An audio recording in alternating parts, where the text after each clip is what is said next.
자, 안녕하세요. 2024년 9월 28일 토요일입니다. 지금 시각은 2시 반 정도 되었고요. 좀 졸리네요. 날씨는 매우 좋아요. 지금은 구름이 아까보다는 좀 더 많이 낀 그런 날씨입니다.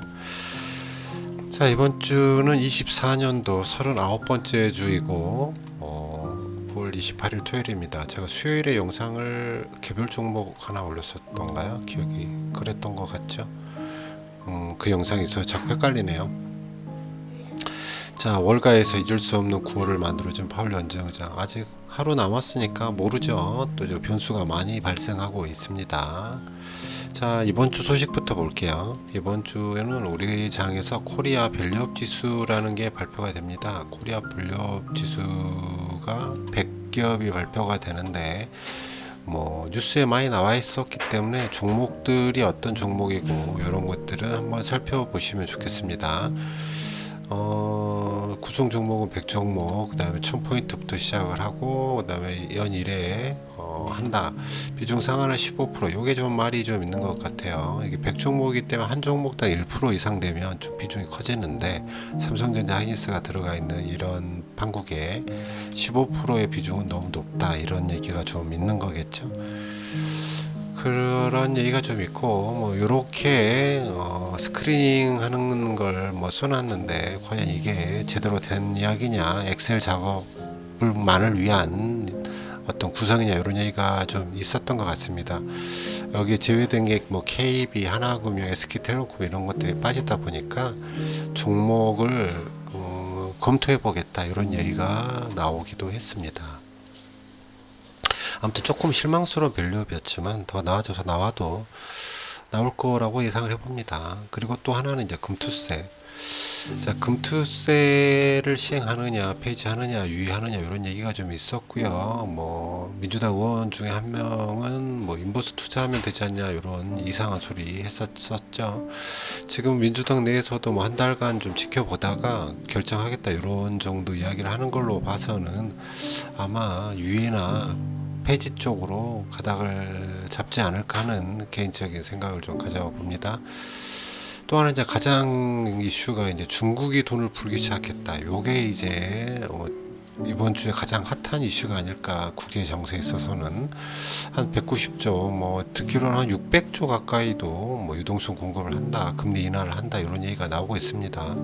지금 미국이 금리 인하를 했기 때문에 그 다음 중국이 이제 이런 식으로 자국 부양을 위해서 유동성을 공급한다고 하면 이건 조금은 복잡한 문제가 아닐까 하는 생각을 합니다. 아무튼 이렇게 되면서 중국의 어떤 경기 부양책이 원자재 슈퍼사이클을 주는 게 아닌가, 이렇게 되면서 금은 어떤 슈퍼사이클이 오는 건 아닌가, 이런 영상도 있습니다.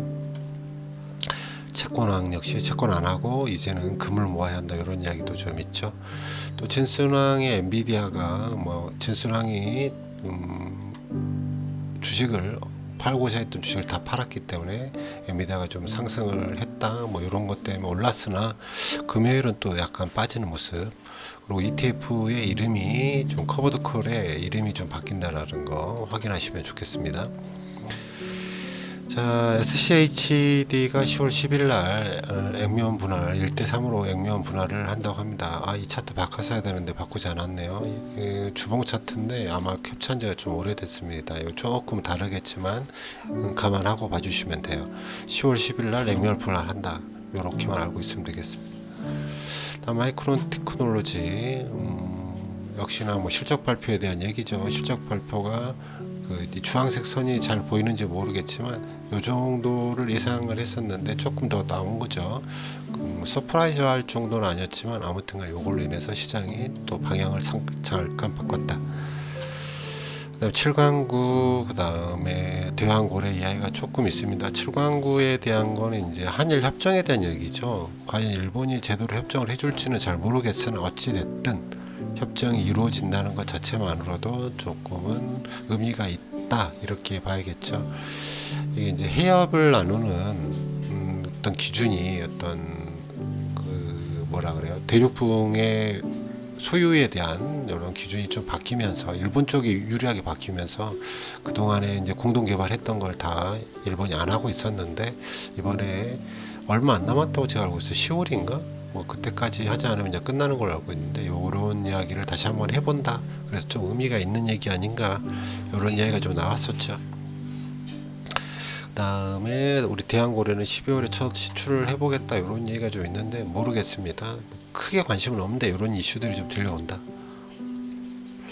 그리고 또 중요한 이슈 중에 하나가 중국에 대한 이야기뿐만이 아니라 일본에 대한 이야기를 좀 하자면 이시바 시게루라는 사람이 일본 총리로 됐는데 이게 좀 뭐 한국 역사 의식의 온건파적인 사람이다. 뭐 이런 얘기가 좀 있어서 괜찮나 이런 얘기는 좀 해보게 됩니다만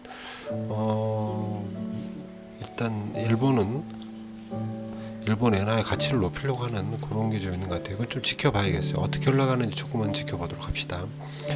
이 정도로 뉴스를 끝내고 자 9월 27일 금요일장에 우리 장 같은 경우에는 지독하게 하락을 했습니다. 거의 1% 가까이 하락했고 코스닥 역시 하락을 했죠.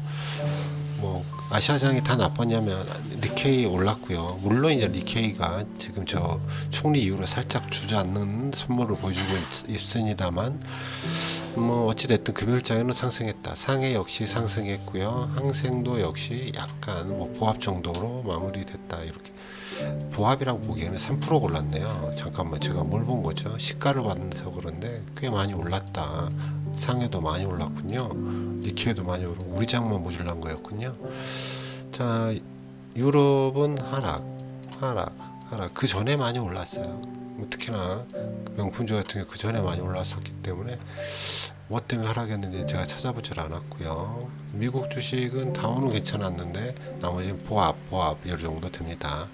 우리 장은 일주일 기준으로 외국인들이 조금 코스닥을 좀 샀고 일주일 기준으로 외국인들은 코스피는 여전히 팝니다.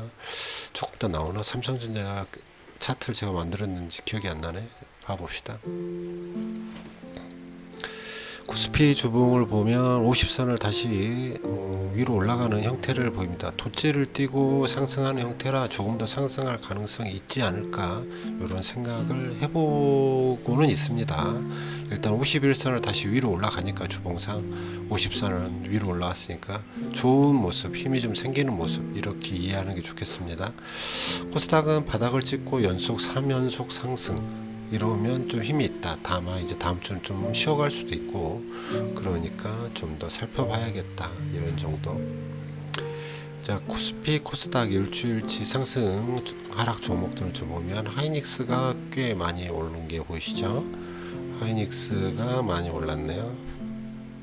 아이쿠 왜 그러는 걸까요? 하이닉스가 많이 올랐습니다. 그리고 에코프로 많이 올랐네요. 여기는 그냥 요 정도만 보고 넘어갈게요. 많이 빠진 거? 삼바가 많이 오르는 것 같더니 빠져 있네요. 실제적으로 많이 오른 걸로 느꼈는데 실제로는 좀 빠졌군요. 아무튼 이 바이오가 좀 조정을 받았어요. 그동안에 많이 올랐었기 때문에 조정을 받은 게 아닌가 싶습니다. 차트를 만들었었군요. 지금 제가 약간 졸려서 지금 정신을 좀 못 차리고 있는 것도 있네. 자, 삼성전자 이야기를 좀 해보죠. 삼성전자가 외국인들이 정말 주구장창 팝니다. 뉴스를 통해서 접할 거라고 생각을 해요. 그래서 주가가 굉장히 많이 하락을 했습니다. 주봉이죠, 이거. 주봉으로 보시면 거의 언제부터일까요? 이때가 7월 8일. 이 이후로 지금 계속해서 하락. 이건 굉장히 큰 하락입니다. 추세선을 아래로 낀 상태이기 때문에 여기서부터 바닥을 찍고 올라가 줬으면 좋겠지만 아직은 알 수 없다. 지금 PER, PBR이 조금 낮은 아래쪽으로 많이 빠져 내려와 있어요. 지금 거의 바닥권, PBR 수준으로 보면 거의 바닥권까지 내려왔고요. PER로 보더라도 조금 더 빠지면 거의 바닥으로 내려오는 상태. 충분히 매력적인 차트 모양이긴 하지만 이게 언제 상승할지는 모르겠다. 좀 상태는 좀 더 보십시다. 자, 미국 S&P 500 보겠습니다. 미국 S&P 500은요, 스파이는 최고가를 찍었어요. 이번 주에 상승하죠. 상승하는 모양입니다. 나스닥도 뭐 21선 위에 있기 때문에 굉장히 좋은 모습이죠. 계속 상승하는 모습 보여줍니다. 다우존스 같은 경우에도 사상 최고가 그렇기 때문에 얘도 계속해서 상승하는 모양새고, 러셀 2000 역시 뭐 비슷하지 않겠습니까? 뭐 아직은 힘이 있어 보인다. 미국 주식은 다 좋아 보여요. 아직은 뭐 크게 하락하는 모습은 보이지 않습니다. 일주일치를 봐도 뭐 엔비디아, 테슬라가 좀 크게 상승하는 모습, 일라이릴리가 좀 크게 하락하는 모양, 이런 정도 보여줍니다. 비트코인 이게 캡처가 오전에 제가 했었던 것 같은데, 오전에 좀 이른 시간에 했었던 것 같은데, 비트코인도 상승하는 모양새를 보여주고 있는 일봉 모양. 자, 주봉으로 봐도 아직 뭐 20선을 돌파하지는 못했어요. 기준선 20선 돌파하지 못했지만 조금 더 위로 챈다면 충분히 올라갈 수 있기 때문에 비트코인도 괜찮아지는 모습이 아닐까 싶습니다. 자, 금연물은 꾸준히 상승 중입니다. 금연물 역시 꾸준히 상승 중이죠. 아이쿠, 제가 자꾸 뭔가를 잘못 손들였나 봐요. 금연물은 박스를 깨고 계속 상승, 최고가. 우리나라 역시 박스를 돌파하고 계속해서 올라가는 모습. 아까 중국 부양책으로 인해서, 원자재 상승으로 인해서 금에 투자하는 게 매력적일 수 있다. 지금은 그렇죠. 지금 좀 빠지지만 잠깐 조정을 받고 내려왔을 때 시작을 한다면 좋은 모양이 아닐까. 언제 조정받을지는 모르겠지만 금은 계속해서 좋다고 말씀드렸었던 것 같고요. 환율은 1310원. 환율이 많이 빠지는 게 보이죠.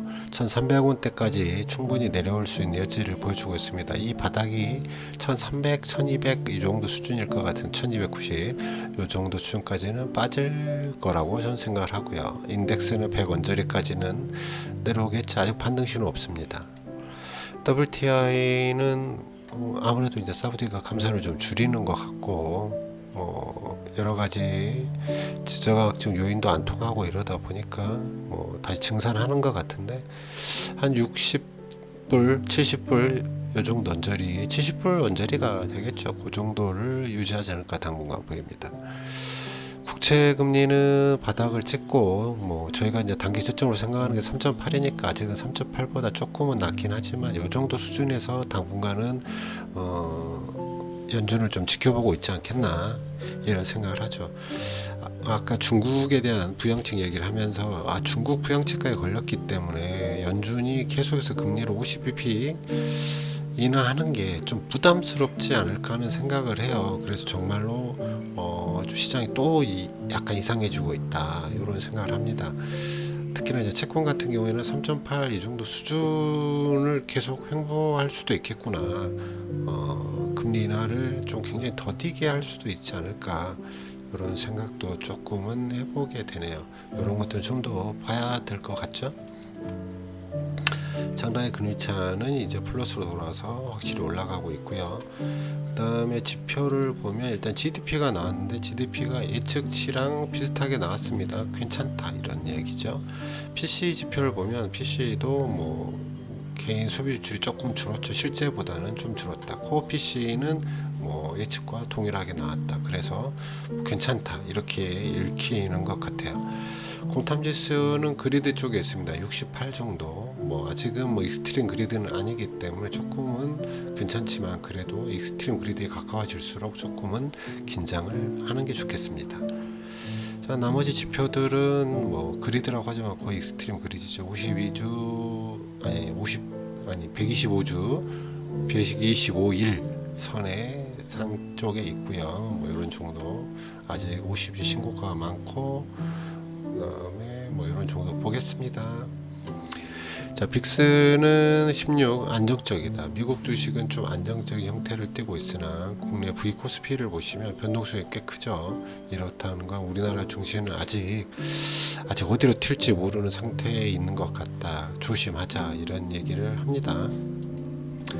구리 광산, 구리 선물 이야기는 개별 종목 영상을 만들면서도 한번 이야기를 했었던 것 같은데 아무래도 원자재가 계속해서 튀어오르고 있습니다. 금도 마찬가지겠지만 구리 역시도 튀어오릅니다.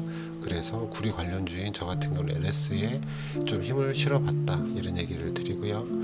시장 지표를 보면 이거 바꾼 거 맞죠? 배당 선장 호정 모의 아직도 새롭게 시작해 볼 만한 상황인가 이런 생각. 그죠? 여기에 대한 얘기는 다음에 또 기회가 있으면 하도록 하고 지금 제가 좀 피곤한 관계로 빨리 끝냅시다. 추세는 코스피 추세가 좀 안 좋습니다. 비공격형은 아까 말씀드렸지만 신흥국에 투자해보는 게 어떨까. 그 다음에 주식 비중을 한 60% 정도 줬으면 좋겠고 스파이 듀얼 모멘텀에서는 그래도 스파이를 투자를 해보세요. 이파보다는 V2도 좋아요. 이런 얘기가 나오고 있습니다. 우리나라만 추세 모멘텀이든 단순 모멘텀이든 좋지 않습니다. 우리나라만 YTD로 마이너스 좋은 상황은 아니었던 것 같죠. 일주일 동안을 보면 TLT, TIP는 음수를 나타냈고요. 한 달 정도의 퍼포먼스를 좀 보면 우리나라만 좀 좋지 않았네요. 그리고 추세 모멘텀을 좀 자유소비재, 그 다음에 유틸러티, 그 다음에 부동산 이런 종목들이 좋았다는 걸 알 수 있었습니다. 지금 좋다는 얘기입니다. 자, 28일 제 인덱스를 보시면 전략자산은 조금은 늘었죠. 저번 주보다는 꽤 많이 는 것 같네요. 다섯 종목 평균이 한 7%에서 한 8.6% 정도로 1.5%로 오른 동안 제 개인적인 전략자산은 꽤 많이 좀 늘었다 이렇게 보시면 되겠어요. 금융 투자 자체도 조금은 늘었군요. 자, 그래프로 확인을 해보면 전략자산이 이렇게 좀 상승해 가는 이때 이후로 계속 하락했다가 다시 이제 상승 무드를 잡아가는 것 같다. 계속 쭉쭉쭉 올라줬으면 좋겠고요. 금융투자 역시 조금씩 올라가 줬으면 좋겠습니다. 젠포트를 좀 손댔더니 조금 상승하는 모습이 보여서 기분이 좀 좋습니다.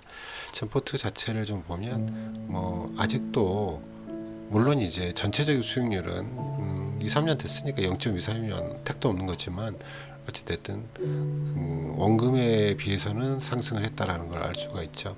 젠포트도 앞으로 조금만 더 신경을 써서 보도록 하겠습니다. 자, 여기까지 합시다.